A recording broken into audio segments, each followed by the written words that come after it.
Bismillahirrahmanirrahim. Alhamdulillahi Rabbil Alamin. Assalatu wassalamu ala asyrafil anbiya'i wal mursalin wa ala alihi wa sahbihi ajma'in. Amma ba'd. Semalam ini marilah sama-sama kita sambung berkenaan dengan bab al-muraqabah. Sama ayat Al-Quran berkenaan dengan bab al-muraqabah. Allah Ta'ala berfirman di dalam Al-Quranul Karim, Am yahsabuna anna la nasma'u sirrahum wa najwahum bala wa rusuluna ladayhim yaktubun. Ini berkenaan dengan bab al-muraqabah. Adakah mereka menyangka bahawa kami tidak mendengar rahsia-rahsia mereka dan bisikan-bisikan mereka? Bahkan kami dengar, Allah Ta'ala dengar. Allah Ta'ala dengar, dan rusul-rusul kami, utusan-utusan kami yang ada di sisi manusia, di sisi mereka itu, di sisi manusia ini, yaktubun, mencatat segala amalan yang mereka buat. Apa yang mereka buat, malaikat catat. Bukan setakat kami dengar. Mana ada di kiri kanan kita kiraman katibin, malaikat yang menulis, raqib dan atid menulis segala apa yang kita buat, segala apa yang kita katakan. Ada ulama mengatakan, kalau kita tahu dah di kiri kanan kita ada yang catat, malaikat yang catat amalan baik kita dan amalan buruk kita, perbuatan kita dicatat oleh Allah Ta'ala. Maka kalau kita nak bercakap, kita hendaklah bercakap dengan perkara yang baik. Sama ada duduk seorang ataupun duduk di hadapan orang ramai, duduk di dekat dengan saya ke, dekat orang ramai ke, cakap dengan perkataan yang baik. Sebab duduk seorang pun, kalau cakap perkataan yang buruk, malaikat catat juga. Kalau duduk depan ramai cakap perkataan yang buruk, malaikat catat, dua-dua malaikat catat. Ulama kata hendaklah kita bercakap dengan perkataan yang molek, perkataan yang baik, maka sesungguhnya dicatat bagi pahala. Dia bercakap dengan perkataan yang baik, Allah Ta'ala, mana malaikat tulis, malaikat catat orang ni bercakap dengan perkataan yang baik, percakapan yang tidak bercangguh dengan larangan, tidak bercangguh dengan apa yang Allah Ta'ala suruh. Ataupun kalau bercakap dengan perkataan yang tak molek, malaikat tulis, ni buat amalan tak molek, berkata dengan perkataan yang tak molek. Allah Ta'ala kata di dalam Al-Quran kan, ma yalfizu min qawlin illa ladaihi raqibun atid. Tidak berlapas, tidak bertutur daripada sesuatu perkataan pun, malaikat di sisinya ada malaikat raqib dan atid. Kita nampak aja. Mana kita tak nampak. Kalau kita nampak, kita akan berwaspadiyah. Kita tak akan cakap pun dengan perkataan yang tak molek. Oleh kerana kita tak nampak, menyebabkan kita cakap. Kita cakap benda ni, cakap mengaruh, cakap benda yang tak molek. Kalau mana kita kena ingat itu. Jadi bila kita nak cakap, kena ingat. Di kiri kanan kita ada yang catat amalan kita, yang catat perkataan kita, barulah kita tak buat perkara-perkara yang maksiatkan Allah Ta'ala, perkara-perkara yang mendatangkan kemurkaan daripada Allah Subhanahu wa Ta'ala. Ulama kata, jauhilah daripada mengeluarkan perkataan-perkataan yang menyebabkan kamu dihisap, menyebabkan perkataanmu ni dihisap pada hari kiamat. Jauhi. Mana sentiasalah jaga lidahmu. Jaga macam mana? Sentiasalah jaga lidahmu dengan bercakap dengan perkataan yang benar. Kalau nak bercakap dengan perkataan yang benar, senyap. Kalau dia nak cakap benda tak molek ke, senyap, baik senyap. Allah Ta'ala sebut, Nabi sebut dalam hadis, Man kana yu'minu billahi wal yawmil akhir falyakul khairan aw liyasmut. Siapa yang beriman dengan Allah dan dengan hari akhirat, maka hendaklah dia berkata dengan perkataan yang baik, ataupun hendaklah dia senyap. Nak bercakap dengan benda boleh, nak cakap benda huduh, orang senyap lah. Nak bercakap benda balik, baik senyap. Maka kalau itulah orang yang beriman dengan Allah dan dengan hari akhirat. Kemudian Allah Ta'ala kata berkenaan dengan bab al-muraqabah, Allah Ta'ala kata inna rabbaka labil mirsad. Sesungguhnya Tuhanmu benar-benar mengawasi segala perbuatan. Segala perbuatan yang kita buat di atas dunia, Allah Ta'ala memerhati belaka. Allah Ta'ala tengok belaka. Sebab kita ni milik Allah Ta'ala. Kita tidak boleh lari daripada Allah Ta'ala. Sebab kita ni kepunyaan Allah Ta'ala, dan kita akan dikembalikan kepada Allah Subhanahu Wa Ta'ala bila-bila masa. Kadang-kadang orang tu pergi dulu, kita akan menyimpan, orang tu pergi dulu, orang ni pergi dulu. Lepas tu kita pergi pula. Mana sebab kita ni milik Allah Subhanahu Wa Ta'ala. Sebab itulah bila ditimpa ujian, kita kena sebut inna lillahi wa inna ilaihi raji'un. Apa-apa ujian? Ujian aksiden ke, ujian kehilangan harta benda ke, apa-apa ujian, disunat orang kita sebut inna lillahi, sesungguhnya kita ini milik Allah, dan sesungguhnya kita ini akan dikembalikan kepada Allah Ta'ala. Bila kita tahu kita milik Allah Ta'ala, kita kena buat apa yang Allah Ta'ala redha. Tinggal apa yang Allah Ta'ala larang. Dan Allah Ta'ala kata di dalam Al-Quranul Karim, ya'lamu kha'inatal a'yun wa ma tukhfis sudur. Allah Ta'ala mengetahui pandangan mata yang khianat. Mana pandangan mata yang khianat ni, Allah Ta'ala Maha mengetahui orang yang curi pandang terhadap maksiat, terhadap perkara yang dilarang oleh Allah Ta'ala. Allah Ta'ala larang tengok orang puas seksi, dia curi pandang terhadap orang lain, tak tahu. Allah Ta'ala Maha mengetahui orang tu curi pandang terhadap maksiat, terhadap perkara yang dilarang oleh Allah Subhanahu Wa Ta'ala, walaupun orang lain tak tahu belaka.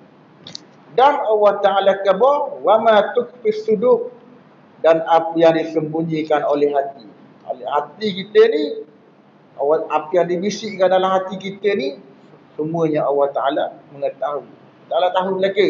Tapi Allah Ta'ala maaf dah. Allah Ta'ala maaf, antaranya sebagai contoh dalam mazhab Syafi'i, kalau orang tu cerai bini dalam hati, cerai bini dalam hati, dia atas salah, walaupun dia atas salah, tapi perkara tu dimaafkan oleh Allah Subhanahu Wa Ta'ala. Dia dimaafkan oleh Allah Ta'ala, maafkan apa-apa yang terlintas dalam hati kita. Banyak benda yang terlintas dalam hati kita, benda-benda yang ada molek ada, benda-benda yang molek ada, banyak terlintas dalam hati. Allah Ta'ala maafkan. Kemudian seterusnya Allah Ta'ala khabar di dalam Allah Ta'ala khabar di dalam Al-Quranul Karim, inna Allaha la yakhfa 'alaihi syai'un fil ardi wala fis sama'. Sesungguhnya Allah Ta'ala ni tidak tersembunyi atas Allah Ta'ala sesuatu pun yang ada di langit. Sesuatu pun yang ada di langit tidak tersembunyi atas Allah Ta'ala. Sesuatu yang ada di bumi tidak tersembunyi atas Allah Ta'ala. Sesuatu yang ada di langit ada di bumi tidak tersembunyi. Semuanya di bawah pengetahuan Allah Ta'ala. Semua perkara mencakupi segala sesuatu. Apa yang ada di bumi, apa yang ada di langit, Allah Ta'ala Maha tahu belaka. Dan daun-daun yang gugur, daun-daun yang gugur, manusia tak tahu berapa helai daun yang gugur daripada pokok itu. Mana manusia tak tahu, Allah Ta'ala Maha mengetahui berapa daun-daun yang gugur daripada pokok. Banyak daun yang gugur, pasir-pasir yang ada di pantai, yang ada di atas bumi, semuanya di bawah pengetahuan Allah Ta'ala. Mana semua, kita tak boleh bilang berapa kawasan, mana betapa banyak. Mana Allah Ta'ala Maha mengetahui bila keluar pengetahuan Allah Ta'ala. Kalau orang kata Allah Ta'ala tahu sebahagian je, Allah Ta'ala tahu sebahagian je, Allah Ta'ala tak tahu. Allah Ta'ala dah tahu semua sekali apa yang ada di atas muka bumi, apa yang ada dalam apa yang ada di atas langit. Allah Ta'ala tahu sebahagian-sebahagian je. Sebagai contoh ni, kita buat contoh. Orang tu ada tanah pokok 40 pohon buah duku. Dalam kebun dia ada 40 pohon buah duku. Dia kata pokok yang besar lah, pohon duku yang besar. Dia kata Allah Ta'ala Maha mengetahui sebahagian je. Allah Ta'ala tahu bahagian dahar-dahar je. Bahagian rati-rati Allah Ta'ala tahu. Kufur. Orang yang bercakap begitu telah menjadi kafir, keluar daripada Islam sebab dia menafikan ilmu Allah Subhanahu wa Ta'ala. Allah Ta'ala kabur dan Allah Ta'ala Maha mengetahui segala sesuatu, tidak tersembunyi atas Allah Subhanahu wa Ta'ala. Kemudian kita mula masuk hadis. Kita mula baca hadis berkenaan bab al-muraqabah. Hadis yang pertama daripada bab al-muraqabah. Bab muraqabah ni, mana muraqabah ni? Kita merasakan diri kita ni diawasi dan diperhatikan oleh Allah Ta'ala setiap masa. Itu mana muraqabah. Bila kita merasakan begitu, bila kita rasa diri kita ni sentiasa diawasi, diperhatikan oleh Allah Ta'ala, automatik kita tidak akan buat maksiat kepada Allah Ta'ala. Kalau kita dah rasa gitu, orang yang buat maksiat zaman sekarang ni, sebab dia dah rasa gitu, dah rasa Allah Ta'ala memerhatikan setiap detik, setiap masa apa yang dia buat. Bila dia rasa itu, menyebabkan dia maksiat, menyebabkan dia buat maksiat, dia buat perkara yang dilarang oleh Allah Subhanahu wa Ta'ala. Hadis yang pertama daripada bab al-muraqabah, hadis yang diriwayatkan oleh Sayyidina Umar, Amirul Mukminin, Umar bin Khattab radhiyallahu ta'ala anhu. An Umar bin Khattab radhiyallahu ta'ala anhu qala, bainama nahnu julusun inda Rasulillah sallallahu alaihi wasallam zata yawmin istala alaina rajulun syadidu bayadis siyad syadidu sawadis sya'b la yura alaihi asarus safar wala ya'rifuhu minna ahad hatta jalasa ila an-nabiy sallallahu alaihi wasallam fa asnada rukbatayhi ila rukbatayhi wa wada'a kaffayhi ala fakizayhi wa qala ya Muhammad akbirni 'anil Islam. Faqala Rasulullah sallallahu alaihi wasallam, al-Islamu an tashhada an la ilaha illallah wa anna Muhammadar Rasulullah wa tuqimas salata wa tu'tiyaz zakata wa tasuma Ramadan wa tahujjal baita in istata'ta ilaihi sabila, hingga ke hadis. Ini banyak baca terjemah. Mana hadis yang pertama daripada Umar bin Khattab radhiyallahu ta'ala. Hadis ni hadis yang sahih, hadis yang diriwayatkan oleh Imam Muslim dalam sahih di hadis yang sahih selepas Al-Quranul Karim. Ranking yang pertama hadis Bukhari lah. Ranking yang kedua, martabat yang kedua hadis sahih Muslim. Itu hadis yang paling kuat sekali, paling sahih sekali selepas Al-Quranul Karim. Daripada Umar bin Khattab radhiyallahu ta'ala anhu berkata, ketika mana kami duduk di sisi Nabi sallallahu alaihi wasallam pada suatu hari, tengah-tengah duduk bersama Nabi, Sayyidina Umar kata, tiba-tiba muncul ke atas kami seorang lelaki yang sangat putih pakaian dia. Seorang pemuda lelaki. Mana lelaki tu yang sangat putih pakaian dia, yang sangat hitam rambut dia, tidak kelihatan, tak nampak kesan-kesan orang musafir, tidak kelihatan atas orang tu kesan-kesan orang musafir. Mana sahabat nampak orang ni bukan orang yang musafir, sebab baju dia bersih molek, baju dia, rambut dia sangat hitam, baju putih lepuk. Mana kalau tak munasabah orang ni orang yang sedang bermusafir. Kalau orang musafir zaman dulu, kalau dia musafir dalam perjalanan yang jauh, tentulah tentulah baju dia berdebu. Sebab zaman dulu bukan zaman sekarang, ada jalan tak, Ada kerana sekarang mana debu bermusafir atas padang pasir, atas pasir yang berdebu. Mana tentulah bermusafir daripada perjalanan yang jauh, tentulah baju kusut, baju dalam keadaan berdebu, rambut kusut masai. Lalu sahabat kata, ini bukan termasuk, ini bukan orang yang bermusafir. Bukan orang musafir sebab sangat bersih. Dan Nabi kata, sahabat Nabi kata, tidak dikenali orang tu di kalangan kami. Di kalangan kami tak kenal sikit sahabat tu. Kami tak kenal sikit, kami tak kenal sikit orang yang datang bertemu Nabi SAW. Sehinggalah orang tu duduk di hadapan Nabi SAW. Lalu dia menyandarkan lututnya ke lutut Nabi SAW. Dan dia meletakkan tapak tangannya atas peha Nabi SAW.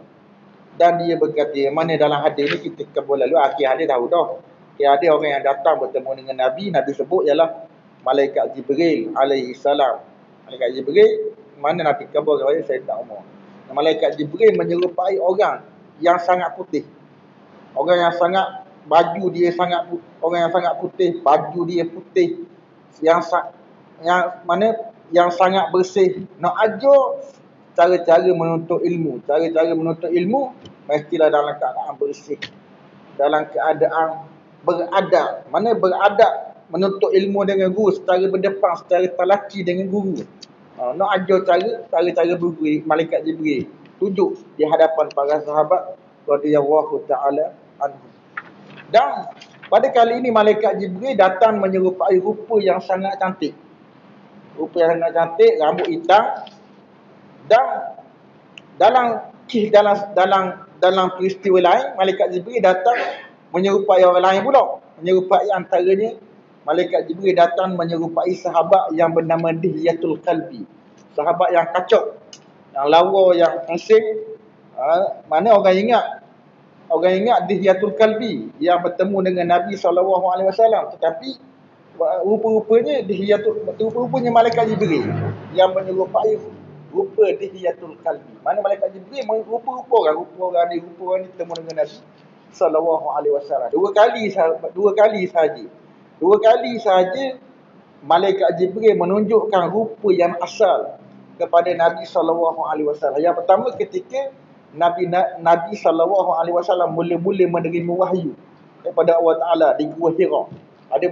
Ketika Gua Hira itulah Malaikat Jibril menunjukkan rupa yang asal di hadapan Nabi SAW. Nabi tengok dalam keadaan terkejut lah. Mula-mula tengok Malaikat Jibril alaihi salam. Nabi tengok Malaikat Jibril ni ada 600 sayap. Mana dia buka sayap dia. Nabi tengok dia buka sayapnya sehingga sayapnya menutup timur dan barat. Dabur malaikat Nabi ni tengok atas, dok nampak langit. Nama nampak sayap Malaikat Jibril alaihi salam. Besarnya sayap Malaikat Jibril sampai Nabi dok nampak langit. Penuh dengan sayap Malaikat Jibril alaihi salam. 2 kali di Gua Hira dan di atas langit pada malam Nabi diisrakan. Nabi diperjalankan oleh Allah Ta'ala daripada Masjidil Haram ke Baitul Maqdis, kemudian naik atas langit. Dekat Sidratul Muntaha, Malaikat Jibril tunjuk pula kepada Nabi rupa yang asal. Masa tu tak kejut lah. Masa mula-mula ni lah, masa mula-mula Nabi menerima wahyu, Nabi sangat terkejut lah. Bila tengok Malaikat Jibril alaihi salam. Mula-mula terima wahyu. Itulah 2 kali Malaikat Jibril menyerupai rupa asal. Tunjuk rupa asal kepada Nabi SAW. Pada masa kali lain, Malaikat Jibril menyerupai rupa orang bertemu dengan Nabi SAW. Kemudian Malaikat Jibril, kita sambung hadis. Malaikat Jibril tanya, "Ya Muhammad, wahai Muhammad, akhbirni 'anil Islam." Beritahukan aku tentang Islam. Lalu Nabi kata, faqala Rasulullah sallallahu alaihi wasallam. Lalu sabda Nabi sallallahu alaihi wasallam, al-Islamu an tashhada an la ilaha illallah. Islam dari segi bahasa. Islam menyerah diri. Menyerah diri, tunduk dan patuh kepada perintah Allah Ta'ala. Itu mana Islam. Semua Nabi-Nabi alaihi wassalatu wassalam beragama Islam. Sejak Nabi Adam Sehingga Nabi Muhammad sallallahu alaihi wasallam semuanya Islam, tunduk dan patuh kepada perintah Allah Taala. Itu makna Islam. Dan Nabi sebut Islam ni antashhada an la ilaha illallah. Bahawa kamu menyaksi, kamu mengaku bahawa tidak ada Tuhan yang berhak disembah melainkan Allah, dan bahawasanya Muhammad adalah Rasulullah sallallahu alaihi wasallam. Karena kena menyaksi. Selepas menyaksi, tak boleh sembah dah. Selepas menyaksi bahawa tidak ada Tuhan selepas mengucap dua kalimah syahadat, kita tidak boleh menyembah orang tu, tidak boleh menyembah Tuhan yang lain daripada Allah Ta'ala. Kena sembah Tuhan yang Maha Esa. Itulah mesej pesanan yang disampaikan oleh Nabi-Nabi kepada umat ni. Sejak zaman Nabi dulu. Nabi Adam, Nabi Idris, tidak berlaku lagi syirik. Tidak berlaku lagi sembah berhala, sembah patung. Nabi Adam dan Nabi Idris. Berlakunya syirik, berlakunya sembah berhala pada zaman Nabi Nuh alaihi salam. Zaman Nabi Nuh berlakunya syirik, sembah patung, sembah berhala. Dia ukir patung, dia ukir orang, lepas tu dia sembah. Betapa bodohnya umat zaman dulu. Lalu Allah Ta'ala mengutus Nabi Nuh, suruh Nabi Nuh ajak kaum dia, dakwah kaum dia supaya mengaku, supaya sembah Tuhan yang Maha Esa. Jangan sembah patung-patung berhala yang tidak berguna, yang tidak memberi manfaat kepada mereka. Tapi kaum dia tidak beriman. Kaum dia tidak patuh kepada Nabi Nuh alaihi salam. Hanya 80 orang saja yang mengikut Nabi Nuh alaihi salam. Selama 950 tahun Nabi Nuh berdakwah, ajak orang supaya sembah Tuhan yang Maha Esa. 80 orang saja. Selepas Nabi Nuh diberitahu oleh Allah Ta'ala, Nabi Nuh diberitahu oleh Allah Ta'ala bahawa kamu tak beriman dah. Takat ni saja yang beriman, 80 orang saja. Kamu orang lain tu, orang mati lagi tidak akan beriman dah selepas ni. Lalu bila Nabi Nuh tahu gitu, kaum dia tidak akan beriman dah. Orang beriman ni setakat ni 80 orang saja.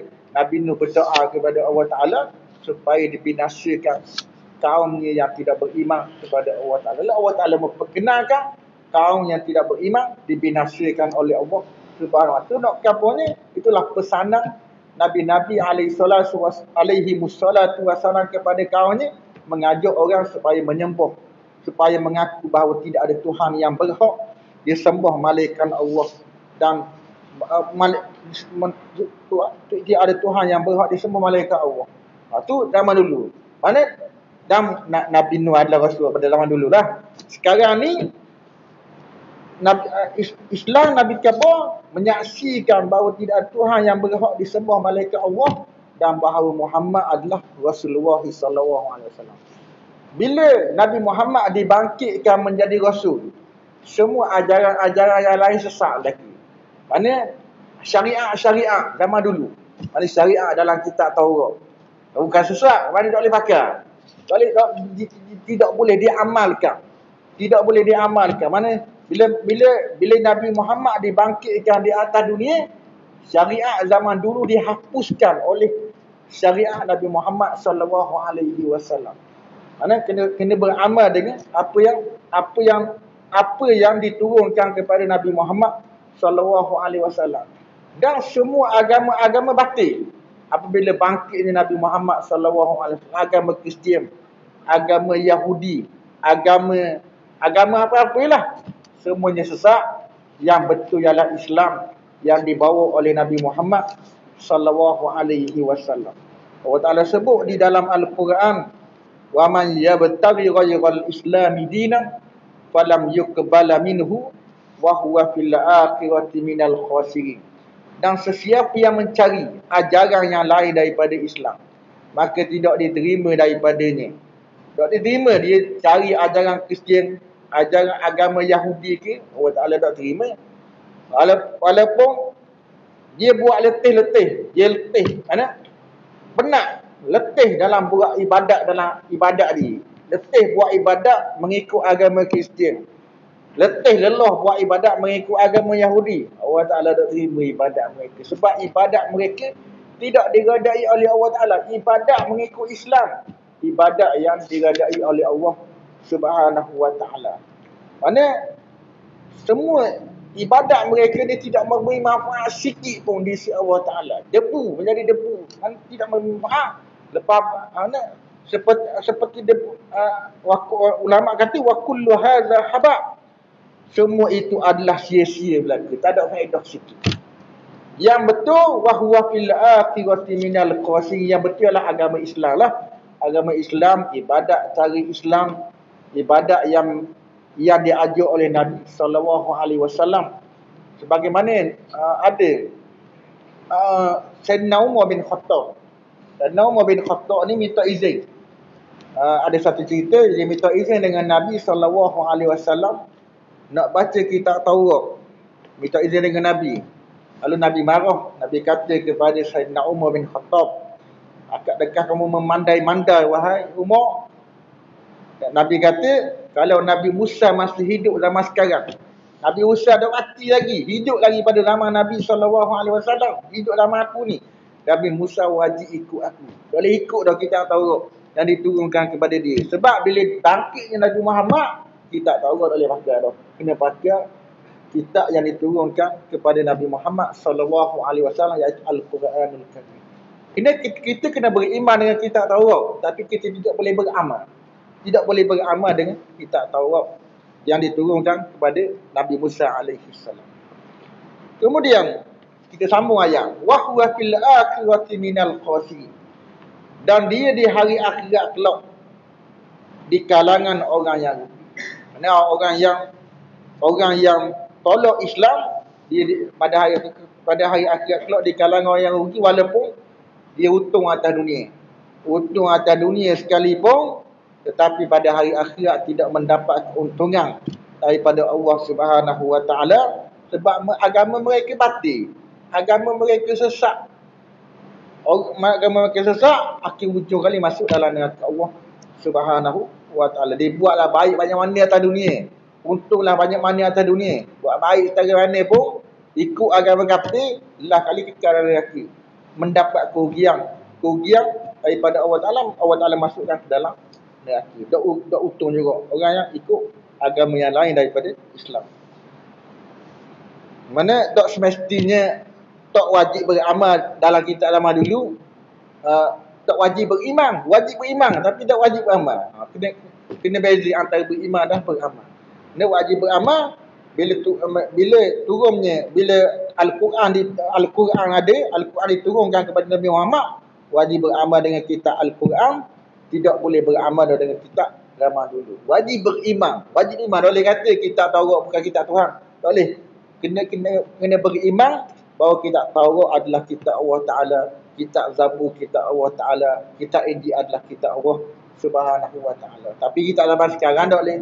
Tak tahulah sebab kitab Taurat diubah-ubah oleh orang Yahudi.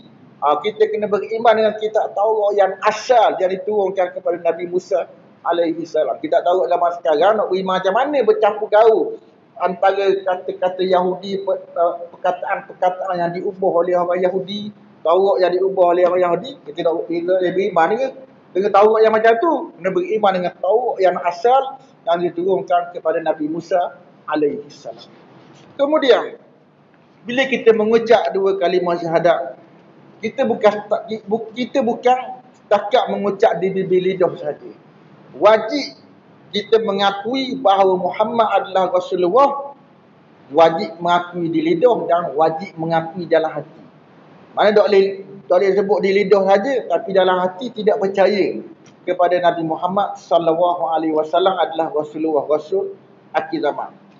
Mana tak boleh? Macam orang munafik di zaman Nabi SAW. Abdullah bin Ubay, dia mengaku Islam di lidah saja, kata beriman kepada Nabi Muhammad SAW.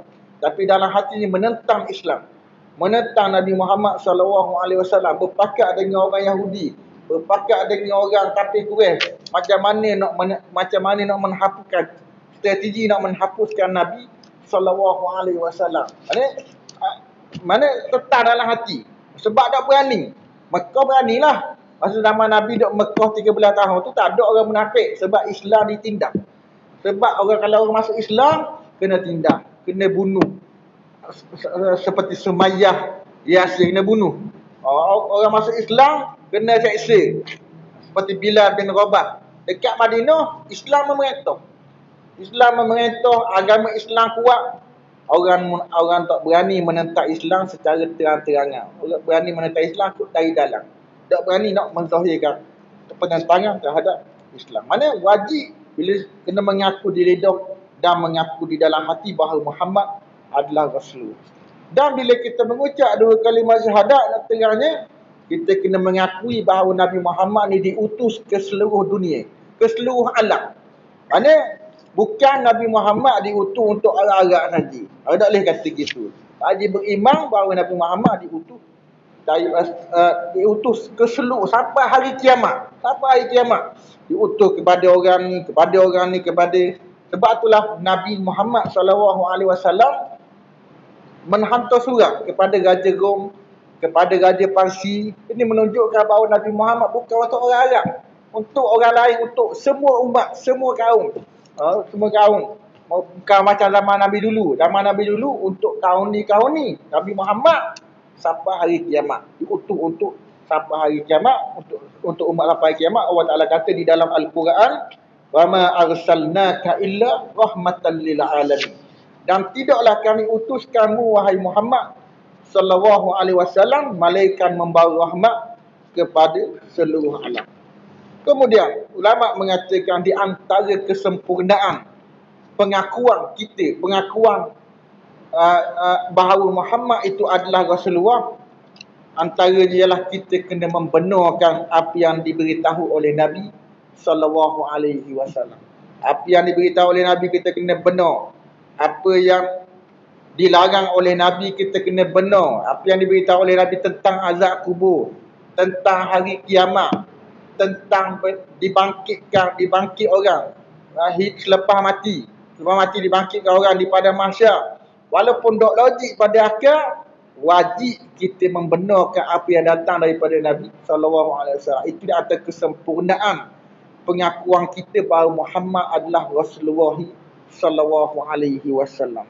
Ada pun orang kata, macam mana Nabi kaifa kaza, bagaimana begini, macam mana Nabi kata gini tentang azab kubur, tentang orang diazab di dalam kubur, tentang orang kena katok kepala. Kau kata baca hadis orang yang malah bangun sembahyang dikatok kepalanya sampai pecah, kemudian sembuh, sihat seperti asal balik kepala dia, kemudian katok mulut kepala pecah, sihat seperti asal. Macam mana boleh jadi gini? Nabi kata gini, Nabi kata gitu, tak logik pada akal. Walaupun tak logik pada akal Nabi mah kita tak boleh kata gitu. Kalau orang tu kata gitu, maka orang tu tidak beriman dengan sebenar-benarnya kepada Nabi sallallahu alaihi wasallam. Bukan dipanggil orang yang beriman yang sebenar-benar. Orang yang beriman yang sebenar-benarnya ialah percaya apa yang datang daripada Nabi sallallahu alaihi wasallam. Nah, betapa itu maksud kalimah asyhadu an la ilaha illallah wa asyhadu anna muhammadar rasulullah. Kita kena tunai tuntutan daripada dua kalimah syahadat. Buat apa yang Allah Ta'ala suruh dan tinggal apa yang Allah Ta'ala larang. Ada besarnya kalimah dua syahadat ni, sehingga kan Nabi SAW sebelum Nabi berhijrah ke Madinah. Nabi berhijrah ke Madinah, oleh kerana orang kafir ni malah, orang kafir ni menentang Islam. Orang kafir ni nak bermasuk Islam, menentang Nabi SAW. Sikit saja yang masuk Islam, lalu Nabi mengambil peluang bila orang buat haji bekal.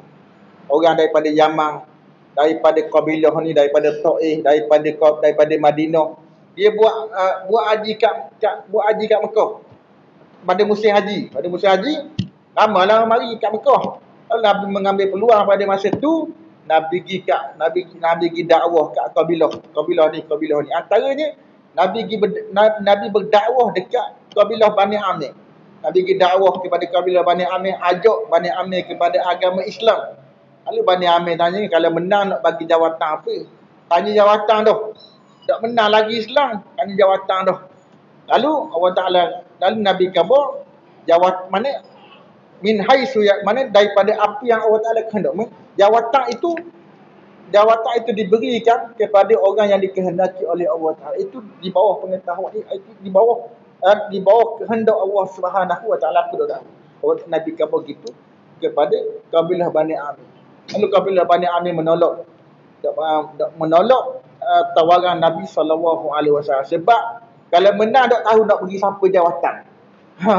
Kalau boleh jawatan, kalau Nabi kata jawatan boleh kerja, ikut Ni Nabi kata apa di atas apa yang dikehendaki oleh Allah Taala. Allah Taala kehendak siapa di atas kehendak Allah Taala, siapa nak beri kepada siapa, ketua ni. Lalu Bani Amir menolak. Lalu bila Bani Amir menolak, kabilah Bani Amir ni tolak, lalu Nabi dakwah kepada kabilah Bani Saibah. Nabi ajak kabilah Bani Saibah ni masuk Islam. Nabi teranglah Islam ni gini. Lalu Nabi baca ayat, innallaha ya'muru bil adli wal ihsan. Sesungguhnya Allah Ta'ala menyuruh dengan adil, dengan berlaku adil, wal ihsan, dan berbuat baik, wa ita'izil qurba, dan memberikan bantuan kepada kaum kerabat, wa yanha 'anil fahsya'i wal munkar, dan melarang daripada kekejian dan kemungkaran. Nabi baca ayat kepada kabilah Bani Saibah. Lalu kabilah Bani Saibah kata ajaran yang membawa ni betul, baik, boleh diterima. Lalu kabilah Bani Saibah tanya, macam mana nak masuk Islam? Macam mana nak masuk agamamu?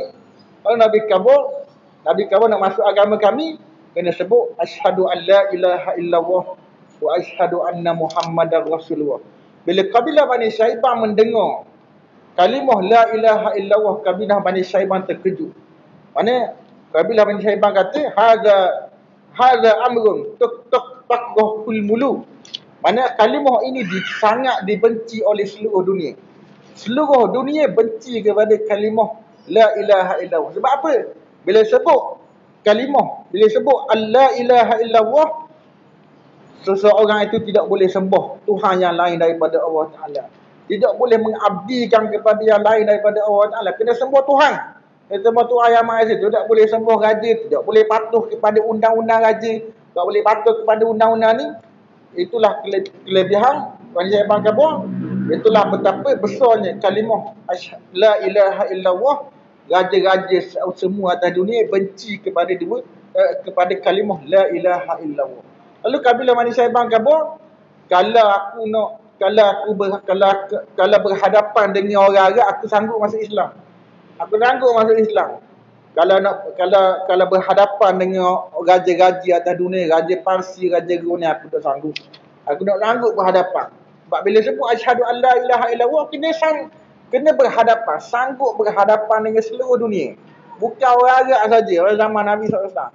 Kena dengan raja Parsi, dengan raja Rom. Dengan raja yang menentang agama Allah Subhanahu wa Ta'ala. Kamu betapa besarnya kalimah asyhadu an la ilaha illallah wa asyhadu anna Muhammadar Rasulullah. Oleh itu lalu kabilah Bani Saibah tolak tawaran Nabi dengan baik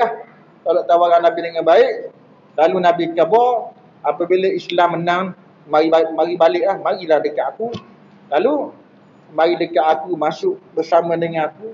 Dan akhirnya kabilah Bani Saibah masuk Islam. Ini bila Nabi menang, Nabi memerintah Madinah, Nabi menguasai Madinah. Akhirnya kabilah Bani Saibah bersama dengan Nabi SAW dan masuk Islam. Itu apa betapa pentingnya, betapa besarnya kalimah asyhadu an la ilaha illallah wa asyhadu anna Muhammadar Rasulullah. Dan disebut dalam hadis, kita baca sikit. Mana di hari kiamat kelak, ada satu hadis. Mana Nabi sebut di dalam hadis, innallaha sayuqallisu rajulan min ummati ala ru'usil khalaiqi yaumal qiyamah. Sesungguhnya Allah Ta'ala memberi keistimewaan menyelamatkan seorang lelaki daripada umat aku pada hari kiamat. Menyelamatkan seorang lelaki daripada umat aku di khalayak yang ramai pada hari kiamat kelak. Seorang saja. Maka orang ni fayan syuru alaihi tis'atan wa tis'ina sijillah. Maka bertebaranlah atas orang tu, atas orang lelaki itu 99 kesalahan. Maksudnya lelaki yang diselamatkan oleh Allah Ta'ala ni banyak melakukan kesalahan. 99 kesalahan. Dalam suratan amalan dia penuh dengan kejahatan yang dia buat atas dunia. Kullu sijillin mislu maddil basar. Setiap satu lembaran catatan dosa seluah mata memandang. Mana ulama mengatakan ini melambangnya betapa dahsyat dan banyaknya dosa yang dilakukan oleh hamba itu. Mana hamba itu seolah-olah tiada peluang orang tu boleh masuk syurga Allah Subhanahu wa taala. Sebab banyak 99 perkara dosa yang dilakukan oleh orang. Lalu summa yaqulu, kemudian Allah Taala kata. Allah Taala tanya, "Atunkiru min hadza syai'an?" Adakah kamu menafikan? Adakah kamu menafikan daripada dosa yang kamu buat ni? Menafi ke? Menafi ke bahawa kamu tak buat dosa ni? Bahawa kamu tak buat dosa ni, malaikat salah tulis ke? Adakah kamu nak menafikan perkara ini? Apa yang ditulis dalam surat amalan ni? Lalu Allah Ta'ala tanya lagi, "Azalamaka katabatiyal hafizun?" Adakah penulis-penulis aku yang duduk di kiri kanan ni, kira malaikat rokit atik ni, adakah penulis-penulisku ni buat loleng kepadamu, tulis salah, buat nyanyi kepadamu, apa yang mu buat baik, dia tulis mu buat salah, mu buat jahat. Adakah dia buat loleng kamu? Lalu hamba ini mengatakan, "La ya Rabb." Tidak wahai Tuhan. Tidak wahai Tuhan. Memang betul apa yang ditulis dalam surat amal tu. Memang aku buat sungguh. Segala 99 kejahatan. Memang aku buat sungguh. Lalu Allah Ta'ala tanya, "Afalaka uzrun?"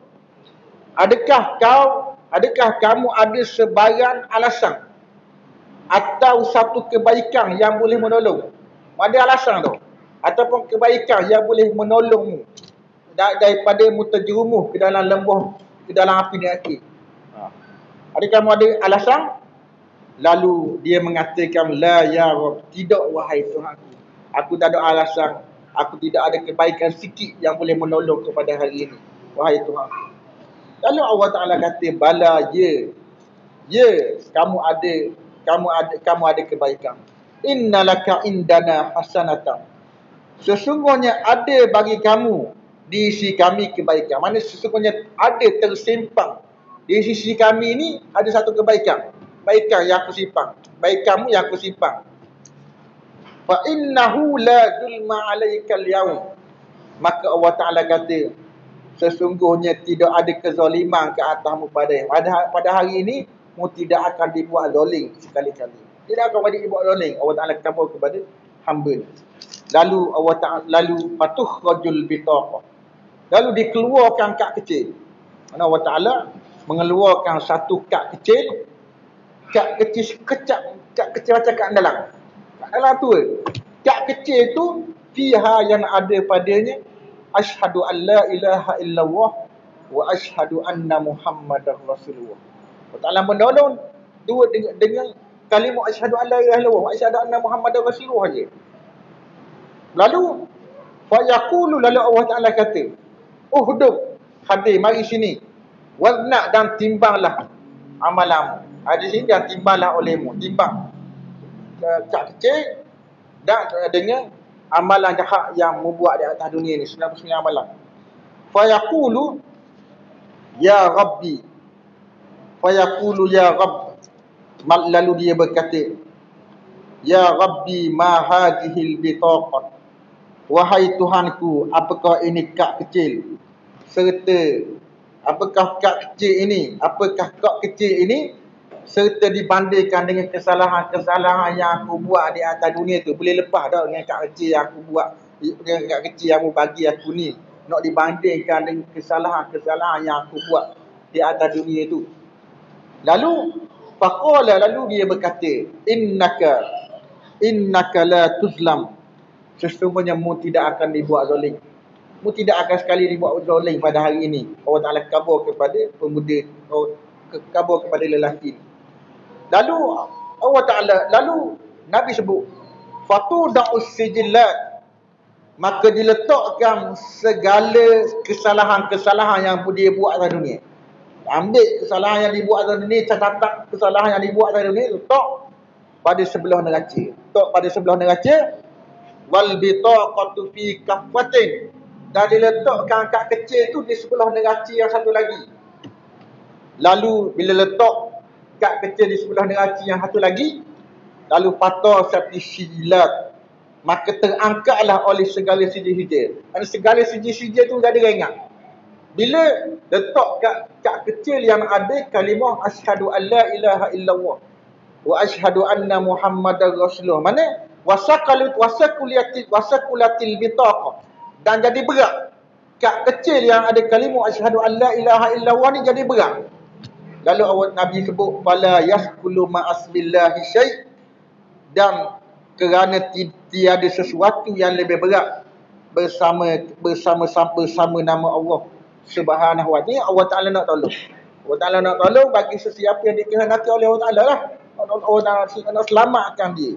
Yang bagi Allah Ta'ala kehendak. Bagi Allah Ta'ala tak kehendak, orang tu diazab oleh Allah Subhanahu wa ta'ala di dalam neraka dulu.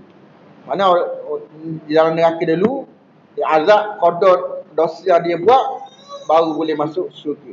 Yang Allah Ta'ala nak menolong sebab dia jaga sungguh kalimah asyhadu an la ilaha illallah wa asyhadu anna muhammadar rasulullah, tetapi dalam masa yang sama dia banyak melakukan dosa kepada Allah Ta'ala, banyak berzina, banyak ni. Allah Ta'ala ampun.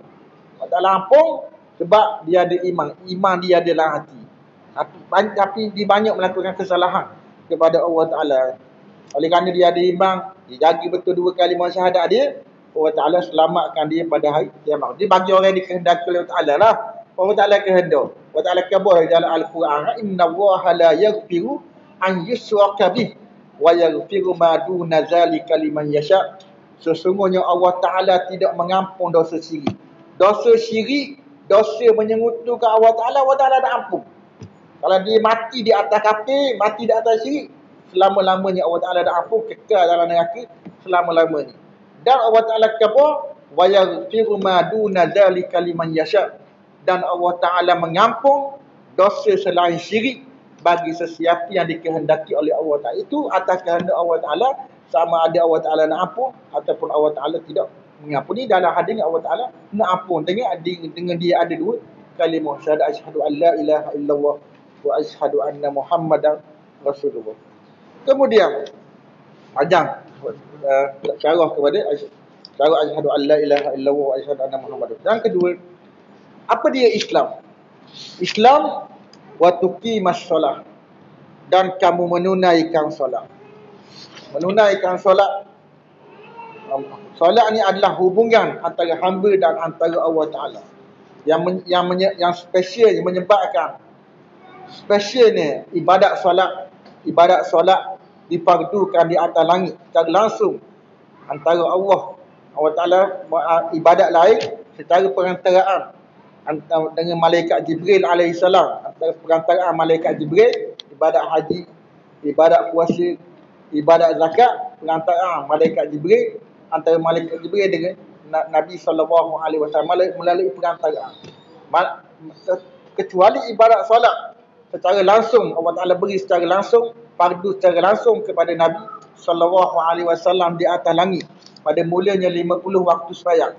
50 sembahyang Allah Ta'ala fardu kepada Nabi SAW. Kemudian dikurangkan jadi sehingga 5 sembahyang.